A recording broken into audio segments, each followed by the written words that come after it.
پھر رسول کریم صلی اللہ علیہ وسلم مسجد اقصیٰ میں پہنچے اور آپ کو مقدم کیا گیا، آپ نے جماعت کرائی۔ جماعت کرانے کے بعد تمام نبیوں نے خطبات دیے، ابراہیم علیہ السلام نے بھی خطبہ دیا، حضرت موسیٰ علیہ السلام نے، حضرت داؤد علیہ السلام نے، حضرت سلیمان علیہ السلام نے، حضرت عیسیٰ علیہ السلام نے، اور آخر میں خطاب کیا ہے تیرے میرے نبی علیہ السلام نے۔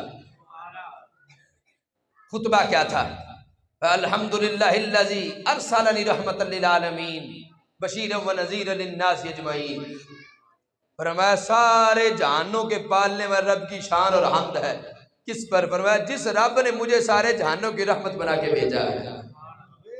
فرمایا میں بشیر بھی ہوں، میں نذیر بھی ہوں، فرمایا میں خوشخبری بھی سناتا ہوں، نماز پڑھو گے تو جنت جاؤ گے، روزہ رکھو گے، زکوٰۃ دو گے، حج کرو گے، جہاد کرو گے، والدین کی خدمت کرو گے، والدین کی فرما برداری کرو گے، فرمایا جنت جاؤ گے۔ میں نذیر بھی ہوں کہ ڈرانے آیا ہوں کہ اگر میری سنت کا انکار کیا، اگر میری شریعت سے لا تعلقی کی، اگر زندگی میرے دین سے انحراف کر کے بسر کی ہے، فرمایا مرو گے تو جہنم میں جاؤ گے۔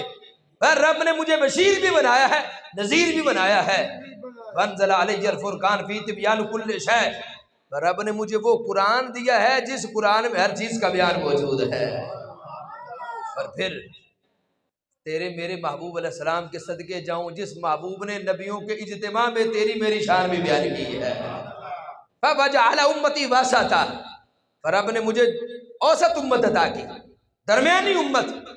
اس امت نے نہ دین بڑھایا نہ گھٹایا، بلکہ جس طرح میں نے بیان کیا ویسے عمل کر کے دکھایا۔ اب دیکھیے آج نماز عشاء میں آپ کے امام صاحب نے آپ کو کتنی فرض پڑھائے ہیں جماعت میں؟ بولیے 4۔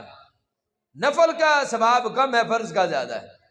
کبھی ایسا بھی ہوا اتنے سالوں میں کہ آپ نے کہا امام صاحب چونکہ فرضوں کا ثواب زیادہ ہے، آج آپ 4 کی بجائے 8 فرض پڑھا دیں؟ کبھی ایسا ہوا ہے؟ بلکہ اگر امام صاحب بھول کے 5ویں رکعت میں کھڑے ہو جائیں تو جس بیچارے کو کچھ بھی نہیں آتا وہ بھی سبحان اللہ کہہ دیتا ہے، جس کو لقمہ دینا بھی نہیں آتا۔ اور کیوں کرتا ہے؟ کیونکہ بتاتا ہے میں اوسط امت ہوں، اگر فجر کے 2 پڑھنے ہیں تو 3 نہیں کرنے، مغرب کے 3 ہیں تو 4 نہیں کرنے، عشاء کے 4 ہیں تو 2 اور 6 نہیں کرنے۔ یہ اوسط امت ہے، نہ بڑھاتی ہے نہ گھٹاتی ہے، بلکہ جیسے مدینے والے تاجدار نے دین عطا کیا ویسے عمل کر کے دکھاتی ہے۔ یہ اوسط امت ہے۔ اور پھر فرمایا شان ہے اس اللہ کی جس نے مجھے وہ امت دی ہے جو آنے کے اعتبار سے آخری ہے، جنت جانے کے اعتبار سے پہلی ہے۔ آخری امت عطا کی کیونکہ سرکار آخری نبی ہے، رسول پاک صلی اللہ علیہ وسلم کے بعد کسی نبی نے پیدا نہیں ہونا۔ جو دعویٰ کرے وہ کذاب ہے، دجال ہے، مرتد، کافر، بے ایمان، زندیق، ابلیس کا بچہ ہے۔ کیوں؟ جو سرکار کے بعد نبوت کا اعلان کرے اس کے کہنے کا یہ مطلب ہے معذلہ دین ناقص ہے، سرکار نے دین مکمل نہیں دیا۔